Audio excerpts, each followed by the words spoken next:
Housing is our biggest expense, and right now, we're in a housing crisis. How are we, like, affording life right now? I live paycheck to paycheck every week Really because I'm trying to pay.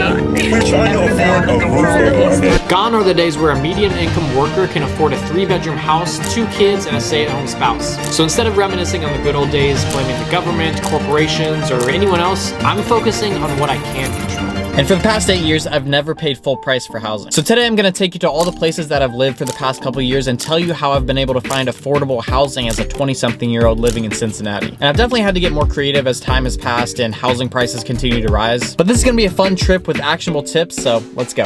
So I went to school from 2014 to 2018. I went to the University of Cincinnati, and I was very fortunate to have my parents help me with tuition. But after my second year, they said, hey, we're not paying for your housing anymore. So that scared me at the time, but I'm actually really happy they did that because it forced me to get creative and to get a part-time job to help pay for some of my housing. So I went on the hunt for the cheapest housing I could possibly find. All right, we just pulled up. It's actually crazy being back here.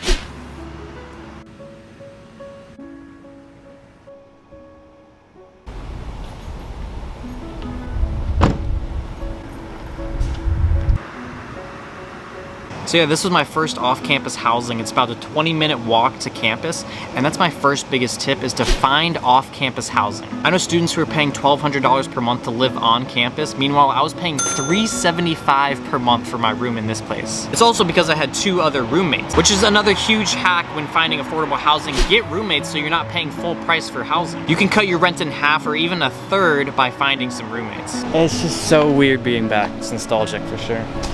So yeah, this is where I stayed as a broke college student in 2016. Some of my fondest memories were welcome weekend, throwing parties with all our friends. We get snacks from this corner store, and we go to Murphy's for happy hour. I honestly think we had just as good of a college experience by paying $375 for this place rather than $1,200 for on-campus housing. So I actually lived here for 2 years. We got grandfathered in at the price of $375, which is another huge tip.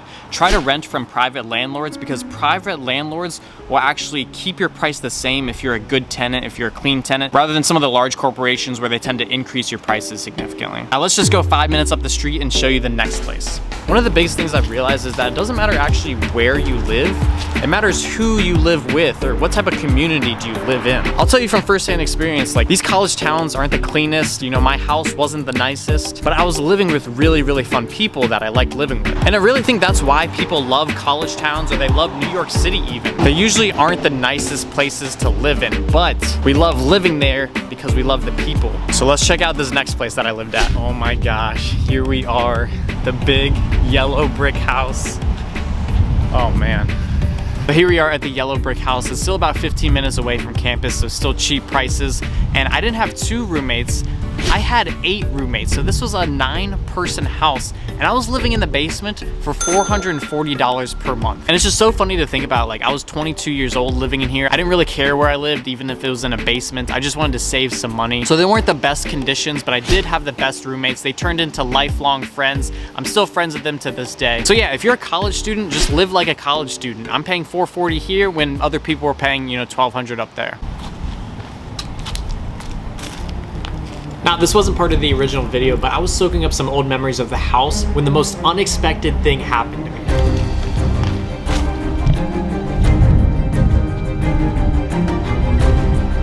Hey, excuse me, real quick. Yo. Hey, excuse me. Got a quick question. So, I used to live here. Is there someone in here that I could potentially just take a tour of? I'm making a YouTube video real quick. Yeah, that'd be sweet. Yeah, I graduated in 2018, so it's been about 4 or 5 years now. Welcome back, dude. Honestly, dude. Dude, this is crazy. Listen, you're cool. Listen, man, you're a cool dude. Just tour the house. Okay. If anyone says anything, say that Stroom sent you. Okay? Stroom? Stroom. Yeah. Stroom. They all don't know that. Hey, I appreciate it. Of course, dude. And then just when you're done, just hold the door closed and hit the lock button. Awesome. Thanks, All man. right. Of course, man. Good luck in the video. Yeah, we'll do. Oh, this is crazy. I had no idea what to expect walking in here, but I did not expect it to turn into a legit frat house. Is there still a basement room? Hang on. The only thing I really wanted to see was my old bedroom. Hello? Anyone down here? Oh my gosh. What? What? Dude, this is crazy. Oh my gosh, this is my old bedroom here in the basement. This was my bedroom. Oh my gosh. I literally lived in this basement for $440 per month. Oh my gosh. Shout out to Stroom for getting me in. I enjoyed living down here in the basement. It was kind of like my own private getaway. With 9 people in the house, there's always running into people. They're inviting people over. And this was kind of like my man cave down here. I could get away. I could get my introvert energy back and just kind of get some alone time. And it's so surreal to be back. I toured the rest of the house, but there were people living in here, so I tried to make a quick run through.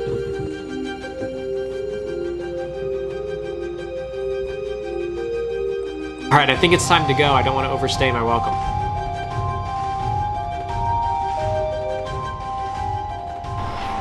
I can't believe that just happened, bro. What? As you can see, I didn't have my own bathroom. I didn't have a garage to park in, you know, but we still had a great time anyway, just because of the people and the community.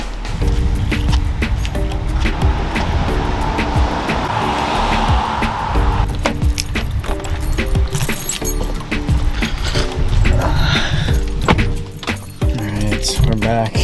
Man, I just had so many great memories in that house, but something tells me I'll have even more memories in the next location.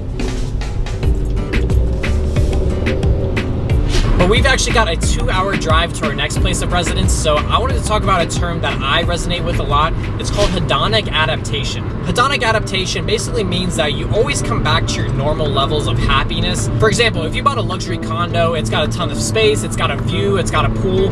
For the first couple weeks or couple months, you're gonna be genuinely happier than you were before because everything is new to you. But after a couple months, the view might get old, you know, the pool might not be as cool. Eventually, you're gonna return to your normal happiness levels because living in that condo or new apartment is gonna become your new normal. Now, it's the same for the flip side. So if you move into a smaller apartment with less space, maybe it's in a less desirable neighborhood, for the first couple weeks or first couple months, you're gonna feel uncomfortable. It's not gonna be fun. You're not gonna like it. But again, over time, you're gonna get used to, you know, living in that smaller space, and it's just gonna become your new normal. Now, I'll admit, when I first moved into that basement room, I genuinely didn't like it. It was like secluded. I just kind of felt like a loner. I just didn't like the basement vibe. But within like 6 to 8 weeks, you know, I got used to it and I learned to enjoy the space that I was living in. And I'm not gonna let one thing deter my happiness. I basically made the best of what I could. And it is really about the people who you live with rather than your actual living situation. So keep that in mind when you're looking for a new place because you're always gonna come back to your new normal. So after graduating, I ended up choosing a job close to home so I could save money and live with my parents. This wasn't just discounted housing, this was free housing. So in 2019, I moved back into my childhood home at the ripe age of 23 years old. Obviously, I feel very privileged to be in a position to live rent-free with my parents. And there's absolutely no shame to live with your family, especially if that means saving money.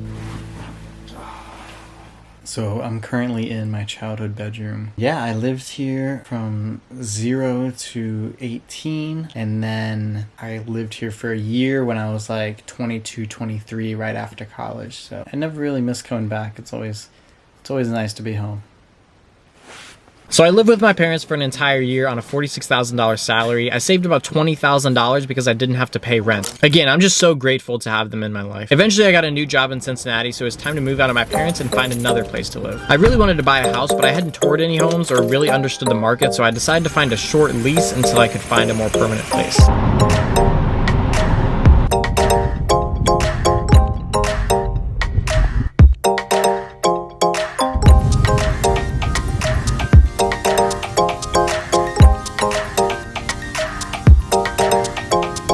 Alright, so we're back at the University of Cincinnati and we are back where I lived for about 3 months. So what happened is I joined a Cincinnati Facebook housing group and I was able to find a student who wanted to sublease their apartment for 3 months in the summer. And subleasing means that he signed a lease for a year and then he wanted to sublease his lease out to me for 3 months of the summer. So basically I'm taking over his lease for 3 months. And this is a win-win scenario because he's gonna be gone for 3 months and he's gonna just be eating those rent payments because his apartment's gonna be vacant. And I needed cheap housing, so I was looking for somewhere to, you know, live for a couple months. So this apartment, I remember I was on floor 3, it had a nice balcony. Now this apartment goes for $800 per month and I didn't want to pay that much, so I negotiated down to $500 per month and he accepted it. So again, I was able to not pay full price for housing because I was subleasing this guy's apartment and he was able to rent it out and not just eat all of those rent payments. So make sure you look for win-win scenarios when negotiating. Again, everything is negotiable, so think of ways you can provide value to them and also they can provide value to you. Let's go take a quick look.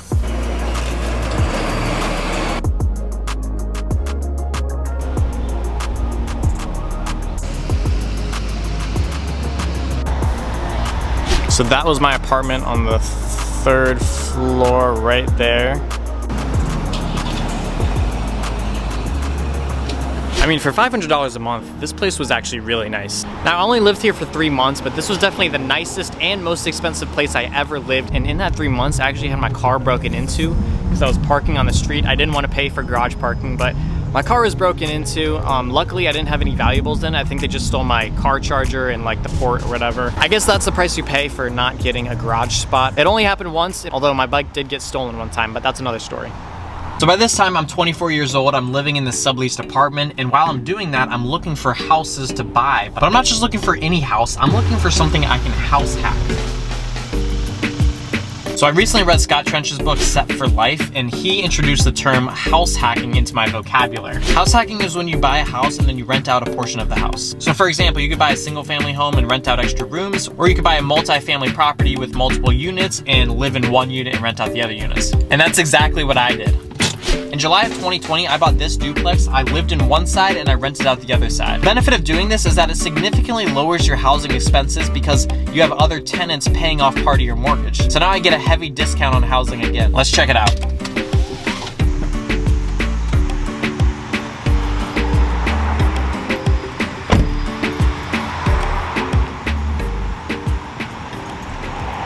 The total monthly mortgage payment was $1,600. I was able to rent out the bottom unit for $1,250, meaning after utilities and some other maintenance things, my housing was only $400 per month. And what's crazy is I wouldn't have been able to buy this house if I hadn't lived with my parents for a year or reduced my housing costs in college. So by finding affordable ways to live, you can continue finding affordable ways to live, which means my savings and investments started to snowball. I lived here for about a year and a half, and after I moved out, I was able to rent my second unit for another $1,250, meaning I'm cash flowing between $600 to $800 per month. I'm not gonna go inside the house because both units are rented out. I don't wanna disturb any tenants. But trust me, it was a great place to live, especially at $400 per month.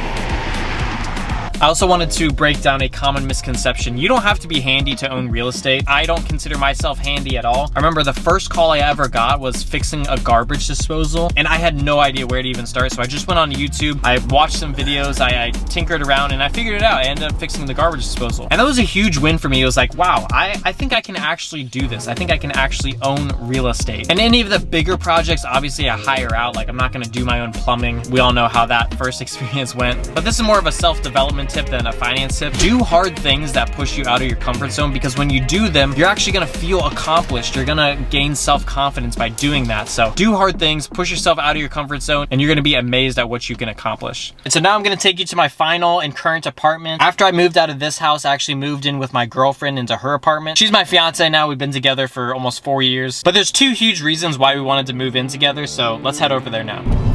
It's just crazy what you can do when you're not paying like half of your income towards housing. Like, even if you can save $500 or $1,000 per month on your housing by living in a more modest place, getting roommates, living outside of downtown, things like that, living with your parents even, it's like you have a higher quality of life when you're not paying as much for housing. If I'm saving $1,000 a month, I can get my $5 coffees. I can go out to eat with my fiance. We can travel a lot more. There's just so many other things you can do in life when you're not paying all of your income towards housing. I'm 27 years old and I'm still living like a college student. The amount of people who live alone and say like, oh, I can't afford to do anything fun. Well, it's because you're paying $2,500 per month in housing, right? So just something to think about.